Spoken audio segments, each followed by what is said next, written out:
As we continue our theory lessons, we'll be doing more and more compositional exercises. At first, there'll be short, simple exercises that will lead up to bigger projects, and eventually you'll be writing your own composition and hopefully performing it. Some of you have had some experience with composition. For others of you, this may seem a little bit daunting at this point in the game, but I promise you we'll take it step by step. And to lead us in that direction, I want to start us off by talking a little bit about harmony and how we create harmony and something we call motion between voices. If you imagine a choir singing, not everyone is singing the same thing. You'll have different harmonies, you'll have people moving different intervals, and you'll have people singing different words. And part of what creates that beautiful sound is what we call the movement between the voices. And there's certain types of movement that we can identify, and that's what I want to look at right now. Let's imagine you have two people singing, okay? In this case, one person is singing a C, and then another person is singing an E, okay? The interval that they're creating is a third, okay? Now, let's say that the first person moves from C up to D, and the other person moves from E up to F. The interval that they're creating is still a third, and we call this parallel motion. If two voices move in the same direction by the same interval, it's called parallel motion. Okay. It could be up or down. For this example, we went up, but it could also go down. It's still parallel motion as long as they move by the same interval. Now, you don't want to confuse this with what we call similar motion. Similar motion, the two voices are moving in the same direction, but by different intervals. Okay? Again, we have two people singing. The first person is singing a C. This time, the second person is singing a G. The interval they're creating here is a fifth. The first person moves from C up to F, and the second person moves from G up to A. Now, the interval that they're creating is a third. So they're moving in the same direction, but they're creating different intervals. That's called similar motion. So parallel motion is same direction, same interval. Similar motion is same direction, different intervals. Now, for the exercises that we're doing right now, there are actually a couple of intervals that you want to avoid when you're making parallel motion. I know that there'll be a lot of questions as to why you want to avoid them, and we'll talk about those in a second.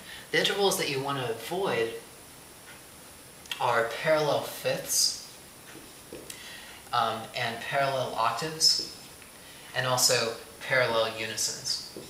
Okay. The reason is that for the type of music that we're studying right now, which is Baroque music, they have more of a Gregorian chant type sound. Here's a parallel fifth, for example. See how it has that kind of Gregorian chant sound. The type of music we're studying right now is Baroque harmony. And parallel fifths, octaves, and unisons don't fit into Baroque harmony. Now, I'm not saying that you can't use them. I'm just saying that for right now, let's avoid them. And we'll find out uses, other uses a little bit later that you can use them, and I'll make you all happy. Okay. Let's go back to the motion. There's a couple other ones that we want to look at. Again, you've got two people singing. The first person starts on an A, and the second person starts on an E. Okay? The interval they're creating is a fifth. Now, if the first person moves up to B, the second person moves down to D. This is called contrary motion. Two voices moving in opposite directions. Okay? Again, this one is going in, but it could also go out. It's still contrary motion, as long as the voices are moving in opposite directions. Okay. We also have something called oblique motion. Take a look at this one. The first person starting on A, and they stay on A. The second person starts on C, and they move up to E. This is oblique motion. If one voice stays the same, but the other one changes, that's oblique motion. Okay.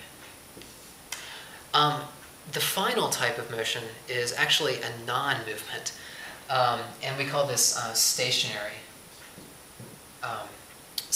motion. And that's simply when both voices stay on the same note. So C stays on C, the second person starts on E and stays on E, then that's called stationary motion. So neither voices are going anywhere. You want to be careful because this is not necessarily a parallel motion. Parallel motion, you must move to different notes, but with stationary motion, you stay on the same notes. Okay? So take a look at those and do a little bit of practice, and I'll see you later.